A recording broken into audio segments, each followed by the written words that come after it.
Good evening, folks. Stephen from CAD here, Coach and Athlete Development Department, and hosting you this evening on what is our third town hall. Lots of tumultuous time right now, so bringing you up to date on some of the latest happenings. As in the past, what I would ask is that anyone who has questions for us, type those up in the Q&A feature that can be found at the base of your screen. This should run approximately 30 to 40 minutes this evening. Feel free to ask questions anytime. We are recording, and this will be posted soon after the session within the day tomorrow. So this will be running in English. I will just make a little intro here in French for those who may not have understood. Bonsoir tout le monde. Pour ceux qui ne me connaissent pas, Stephen Novosad here. Développement des entraîneurs et des athlètes. Et ce soir, notre troisième séance publique. Nous sommes en train d'enregistrer. Ça devrait durer d'une trentaine à quarantaine de minutes. Si vous avez des questions, s'il vous plaît, utilisez le bouton à la base de votre écran Q et A et vous pouvez demander des questions à n'importe quel moment. Nous allons prendre un moment à la fin pour répondre aux questions. Tout sera en anglais ce soir. Si vous avez des questions en français ou besoin de clarification, je serai content de vous offrir des traductions au besoin. Alors, en partant, Stéphane Barrette, notre DG chez Nordiq Canada, I'm going to hand this over to Stéphane Barrette, our CEO here at Nordiq Canada. Thank you, Stephen. And I'm going to start in English, and then I'll switch to French after to complete the introduction. So first, hi everyone. Thank you for your participation in this town hall today. These are obviously very challenging times, not only for the sport world and the cross-country ski community, but for the population at large. So as such, we feel we are not only having a responsibility towards our membership to take responsible decisions in light of the pandemic, but towards the Canadian population at large also. We all need to do our share to limit the impact of the pandemic, as there are still too many people dying from COVID every day and many more suffering from severe symptoms. And speaking of the impact of the disease, it must be reminded that we are only starting to appreciate the possible long-term persistent damages on vital organs provoked by the illness, even in young patients not affected by severe symptoms originally. This is one of the many pieces of information that we have appreciated in our decision-making process lately through a vast consultation with many of our partners, members, and stakeholders, and continuing to follow our COVID scenario planning tool. Athletes are our long-term asset, and we are not just willing to compromise a long and successful career for many, hopefully most of them, for short-term results. It doesn't mean these are easy decisions, but it was becoming more and more evident lately that the stress of the ongoing uncertainty around the domestic national events was taking a toll on everyone, and athletes in particular. Our goal now is to look forward to what we can actually do and help you make it through the winter by working on specific development goals that will set you up for success going forward. With respect to our presence on the international scene, there are no reasons to base our decisions on different core values and principles, of course, but we must also appreciate the risk-reward balance in light of some factors that are actually out of our control and their consequences. Kate will be speaking to that later. But before I pass it on to Jeff to explain more of the details of the decision-making process, I'll do a bit of the French introduction too. Alors, merci tout le monde pour votre présence ce soir sur cette plénière de groupe, ce webinaire ensemble. C'est sûr qu'on vit des moments qui sont difficiles, mais ça ne s'applique pas seulement au monde du ski de fond, mais évidemment à la population en général. Dans ce sens-là, quand on prend des décisions Nordiq Canada, ben on sent qu'on a une responsabilité par rapport à notre communauté, par rapport à nos membres, mais aussi on doit faire notre part par rapport à à la population générale puis limiter les risques de propagation. On a un rôle de citoyen, évidemment, en plus. Il y a le fait aussi qu'en parlant des impacts de cette maladie-là, on commence juste à entrevoir un peu plus les dommages qui peuvent être persistants à long terme là, sur des organes importants. Et même chez des jeunes patients qui ne souffrent pas nécessairement de symptômes sévères à l'origine. Alors ça, c'est une des informations parmi beaucoup d'autres dont on a tenu compte dans notre processus de prise de décision récemment, puis en plus avec énormément de consultations auprès de nos partenaires, nos membres et c'est ça, les acteurs majeurs qui dirigent le sport avec nous. Les athlètes, c'est vraiment notre actif à long terme, puis on pense que ça n'a pas de sens de compromettre leur succès à long terme pour plusieurs d'entre eux, on espère pour la plupart, pour des résultats à court terme. Ça ne veut pas dire que ces décisions-là sont faciles, évidemment, mais ça devenait de plus en plus évident ces derniers temps que l'incertitude commençait à peser très lourd sur les athlètes en particulier. Alors maintenant, notre objectif, après avoir pris ces décisions-là, dont mes collègues vont vous faire part en détail pour la suite de cette rencontre d'aujourd'hui.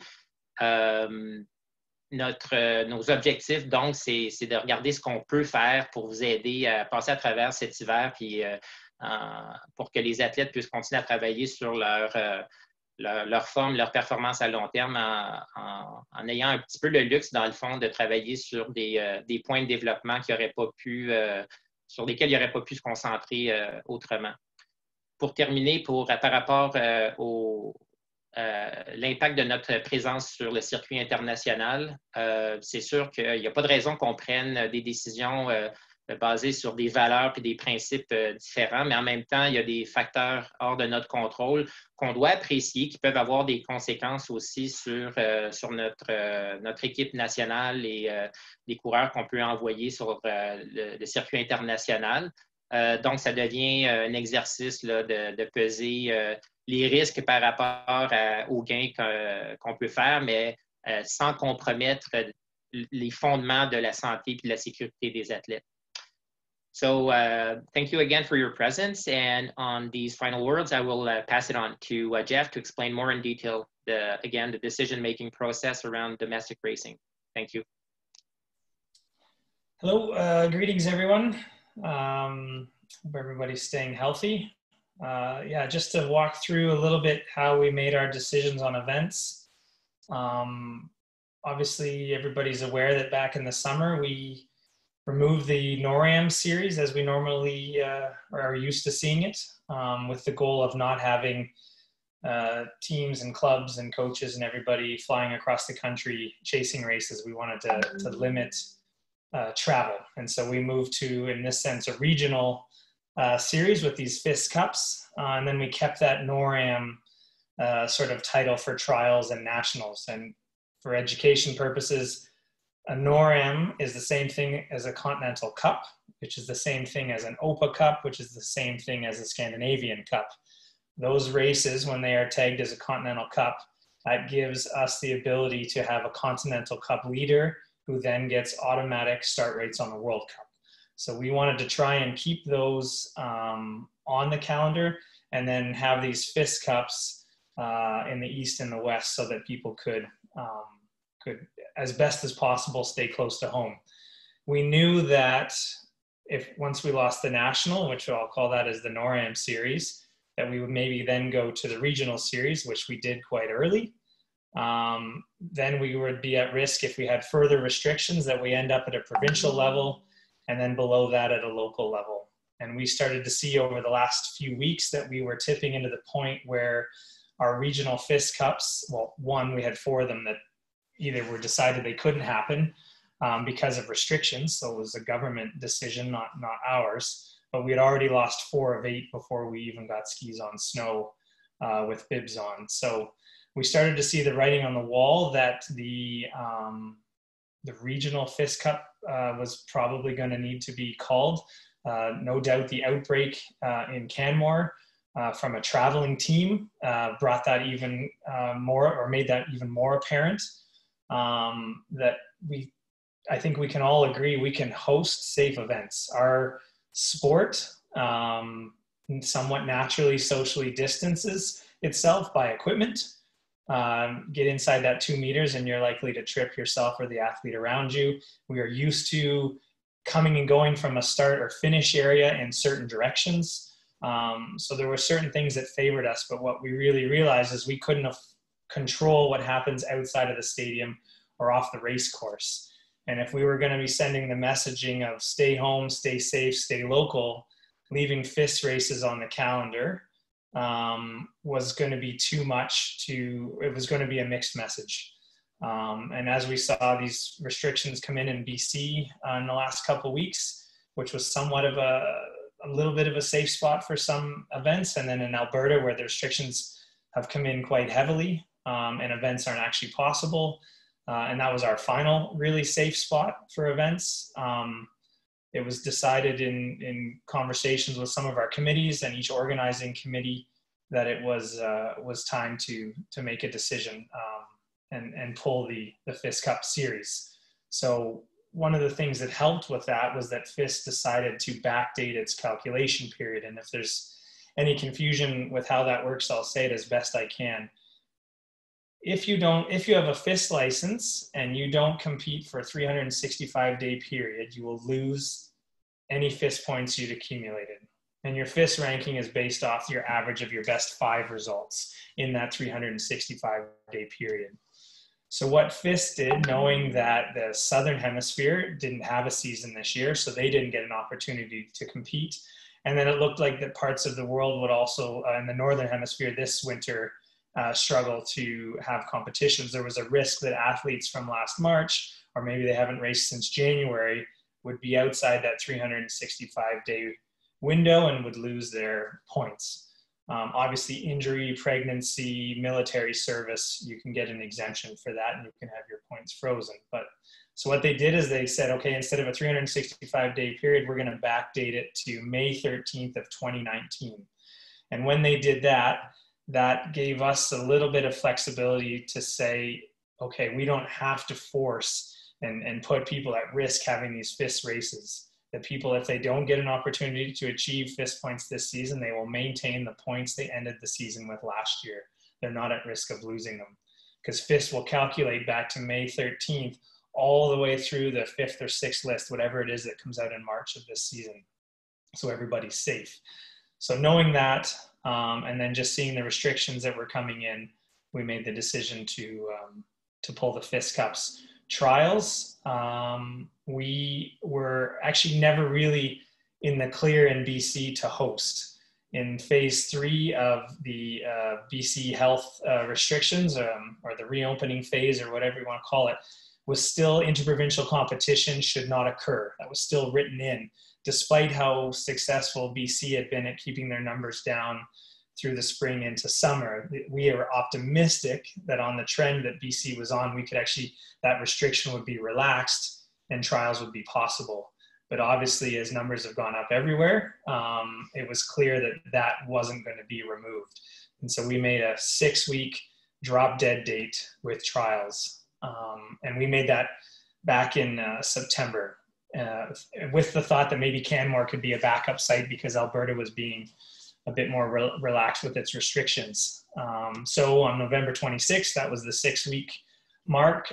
In the days leading into that, we had determined that trials would not be possible based on the criteria we had laid out, and that athletes weren't allowed to come into BC, or it was strongly recommended that they don't, and even movement from within athletes within BC was discouraged.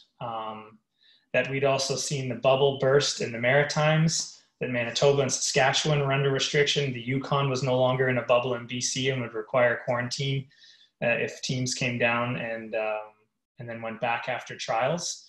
That we could not honestly have a fair competition in BC. By that point of the decision, Alberta was also off the table with restrictions, and with the Nordiq Center being closed, I believe, at least until December 31st. So we would have to be fingers crossed that 8 days later, we'd be ready to race bibs on at the Nordiq Center. So the decision there was that we could not, in a fair way, host trials.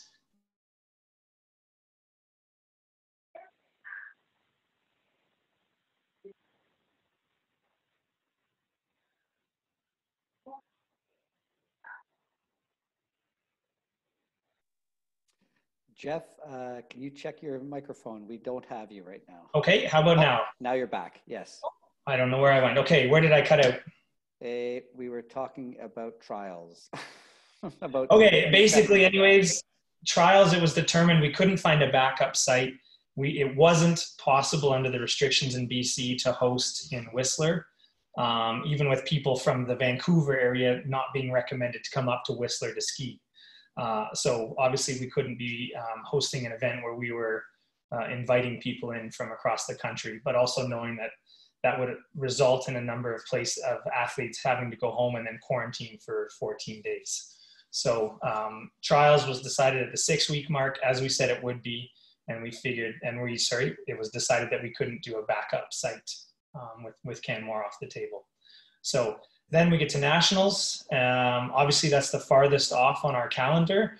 And there was tons of discussion about, if things could look different in March, we could have the vaccine by then.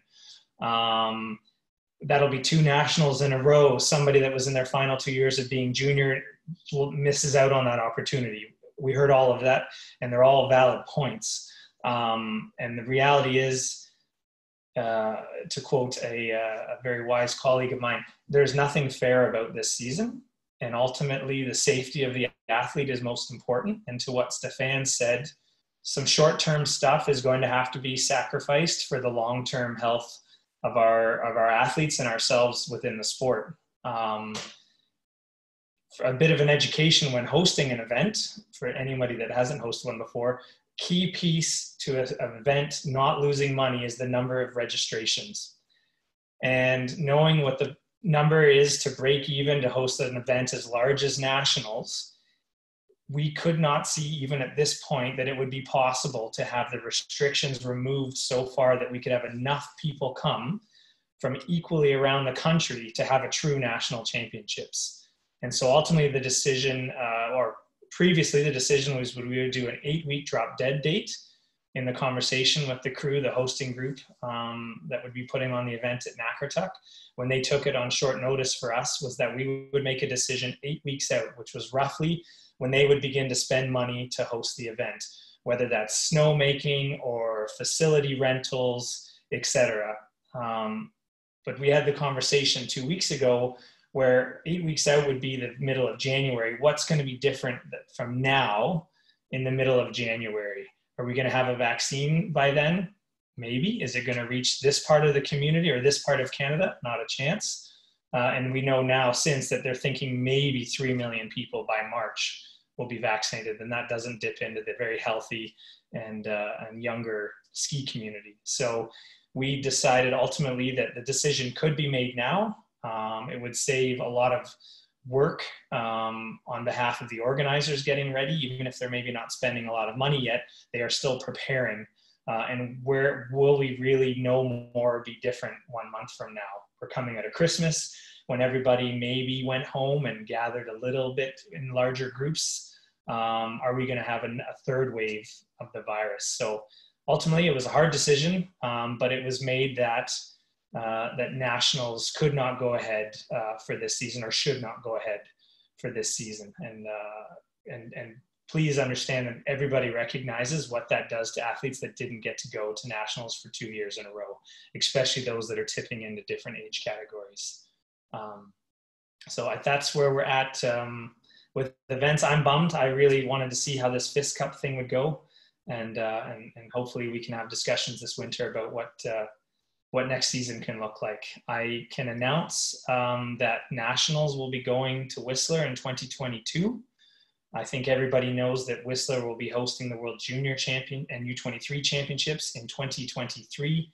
And we plan to have nationals in 22 as a final test event in partnership with ski jumping and Nordiq combined. So we'll have a true Nordiq nationals in 22 in Whistler, the host site for the championships 1 year after that. So I think that's it for me. And over to you, Kate. Great. Thanks, Jeff. Evening, afternoon, everybody, wherever you are. Just going to touch a little bit on high performance and decisions that we've made and what our plans are for moving forward. I expect most of you had received our communication earlier in the week announcing our plans moving forward. Similar to Jeff, lots of conversations going on behind the scenes at a variety of different levels, trying to figure out what we can realistically do and safely do. As Stefan and Jeff alluded to, the safety and health of our athletes is paramount for us. Without our athletes' health, we don't have the competitions and the results. And so that's first and foremost in our minds, but also we recognize the importance of Canada getting over to compete on the international stage. As we lead into and look to the games in 2022, we know that the way the FIS criteria is currently laid out, if we don't have starts internationally this year, we do risk not having the starts at the games that we want for Canada. And so with that in mind, that's what we're, that's our driving force to get over there, singularly to get over to get Canada the points that it needs and the quota spots that we want for games. And so we want to really focus on a small and competitive team, competitive to maximize our opportunities, and small to manage our risk. It's not easy to get overseas. We can't, it's not a normal year. We can't just hop on a plane and hope to set up shop someplace. We can't move outside the bubble between events. So once we decide to head over, and our intention is to start with the third period in Sweden, we're going in probably in a shorter winter that we would like, but we have to do that because of the restrictions that there are. Canada has restrictions on travel internationally, and the nations in Europe have restrictions on countries coming in.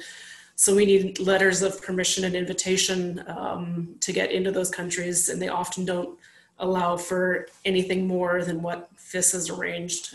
So we're limited in how we can travel and when we can travel.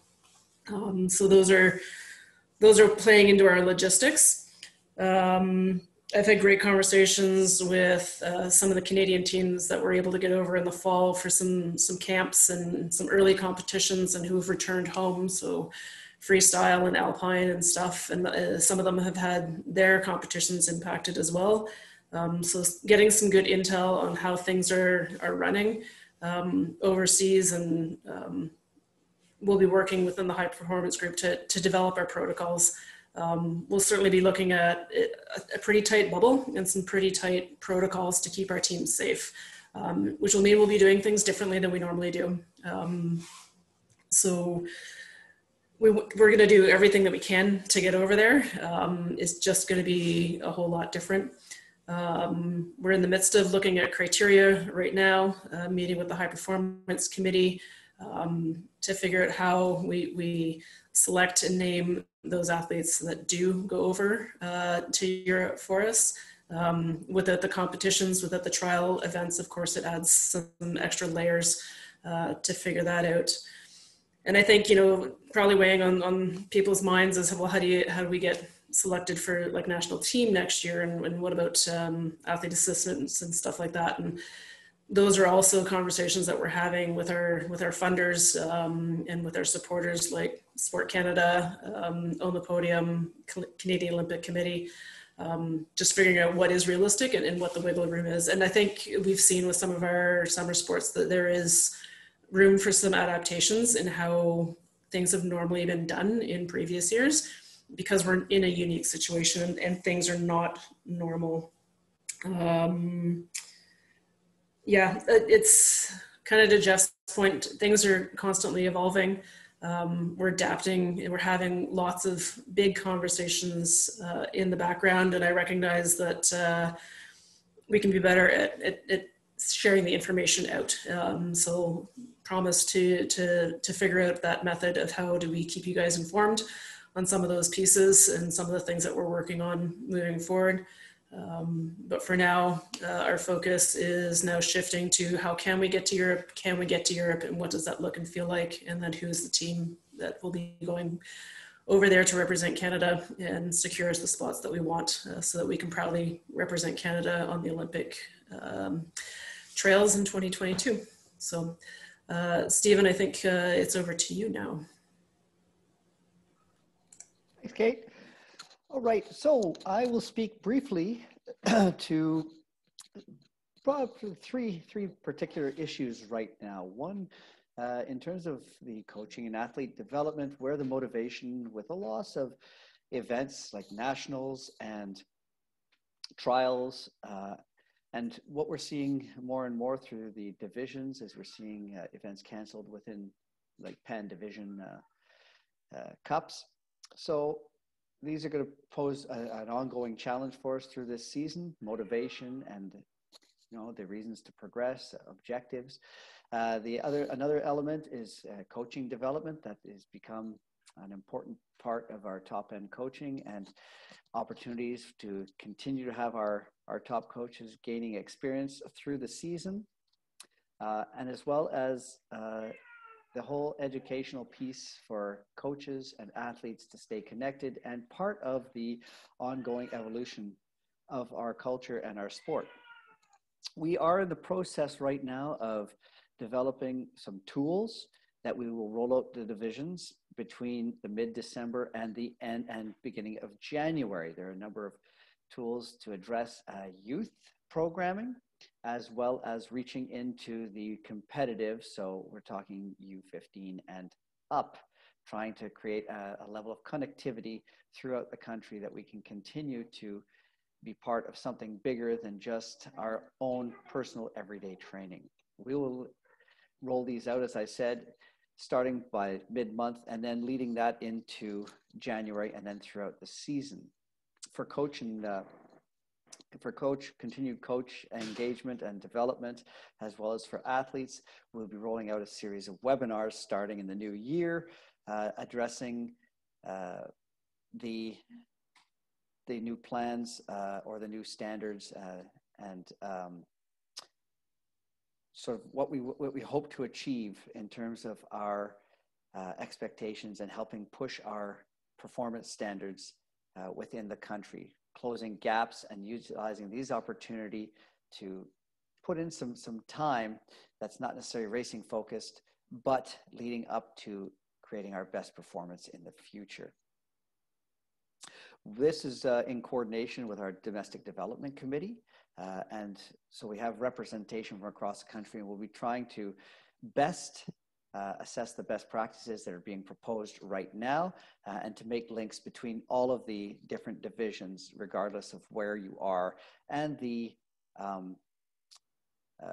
opportunities that you have, because we know that it's not consistent across the country. So we'll try and see how we can best leverage those opportunities as we move forward.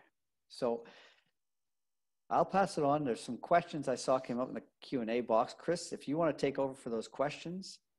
Sure. I think one might have been addressed, but I think it's probably important that we address them all and give you an opportunity to have some dialogue here.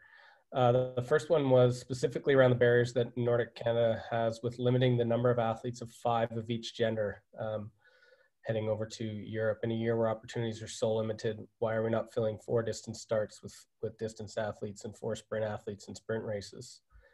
Maximum of 5 athletes per gender on the World Cup has been a policy Nordiq Canada has had in place for some time, regardless of the COVID-19 issues. But Kate, maybe you have a little bit more to weigh in on that, if you would.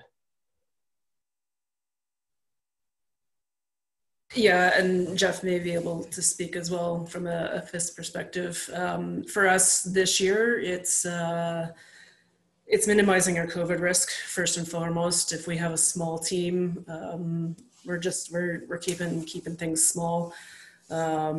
It's sending our most competitive teams as well. And in most races, our 3 athletes are the ones that count. So This season, I think it's a pretty well balanced sprint and distance. Yeah, I think first and foremost, it's our competitiveness, and it's our it's COVID mitigation for this year. Those would be our biggest priorities and reasons for the size this year. Thanks, Kate. Any other questions?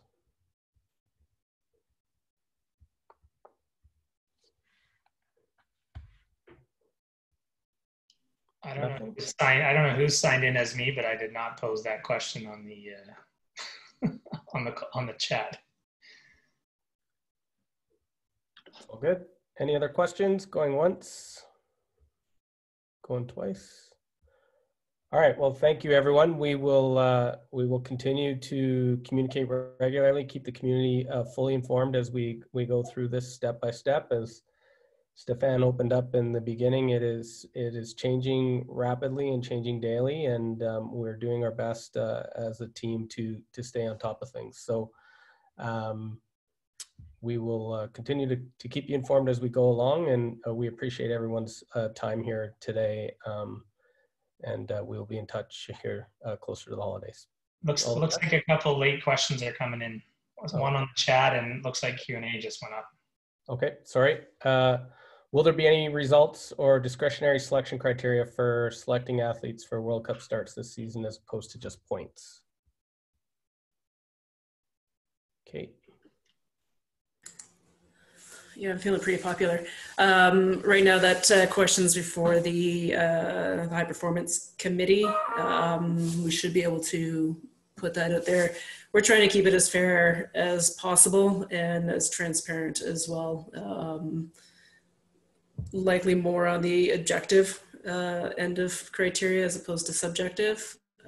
But yeah, the conversations are happening, and lots of good debate. I can tell you that many hours are happening around who and how and why, and yeah, what's going to get Canada the competitive teams that we're looking for this year. I don't know if that fully answers all the questions. It may not answer. Yeah, that's where we sit right now. We're trying to do it as fair as we can with the information that we have. I'm going to combine these next two questions together for you, Kate. One is any idea on potentially when the World Junior team would leave for Europe? And also any idea when athletes would depart COVID dependent for P3? I think it's pretty tight. I think we can only go in like, and Joel, I know you're on the call, but may not be able to comment. Joel and Eric are chiming in. 7 to 10 days prior to the events is the window that we have. So we'll be looking at that. We'll also be looking at, can we bubble our athletes in Canada prior to departure, run a bit of a camp in advance so that we know that we've got a clean, safe bubble going in to travel and then heading over to Europe. So we're just working out those logistics. Yeah, 7 to 10 days out is when we're allowed to head over. Okay, and we have another one that's come in. Will U23 athletes be able to attend the World Cups and Senior World Championships? Yeah, that's a likelihood. What we'll have to figure out is how we protect those bubbles if they're coming from a World Cup and into U23s and World Championships, assuming they meet the established criteria to participate in both. Yeah, I think that'll probably be the trickiest part is bubbling those athletes so they can compete at U23s and reintegrate back into the team bubble on the World Cup or into the World Ski Championships. Okay. Any more questions? All right, with that, well, thank you once again for your time, and we will continue to keep you informed as we go along. Merci and bonne journée. All right, folks, thank you so much. And we'll be posting this soon for those who may have missed or those who want to go through the details one more time. Thanks a lot. Have a wonderful evening.